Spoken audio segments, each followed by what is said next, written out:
Welcome back again to my channel. Huwag niyong kalimutang mag-subscribe and please click the notification bell para lagi ka updated sa aking mga video.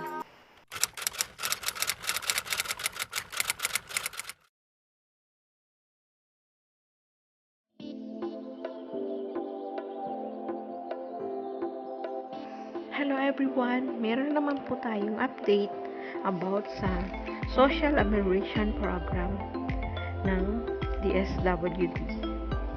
Ito po ay sa Region 4A. Umabot na sa 1,088 ang dagdag na pamilya sa Calabarzon ang nakatanggap ng ayuda sa ilalim ng Social Amelioration Program.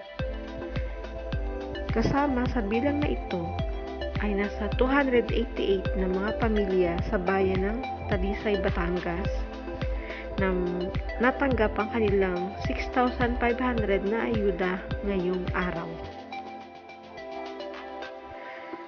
Maliban sa bayan ng Talisay, meron ding naganap na distribution ngayong araw sa mga geographically isolated and disadvantaged barangay sa Batangas City at Calatagan, at sa mga bayan ng Nasugbu at Calaca na naganap ang distribution kahapon.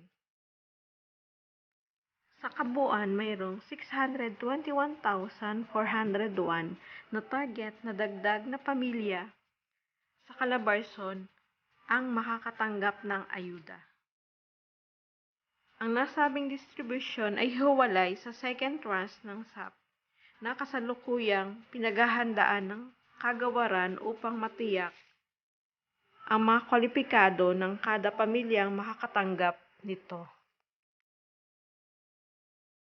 Ito po ang text hotline ng Calabarzon Region 4A.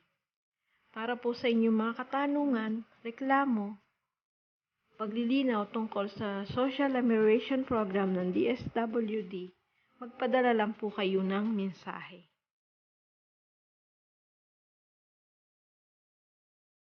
Mabuhay po tayong lahat. Thank you for watching guys. See you again for my another video. Bye!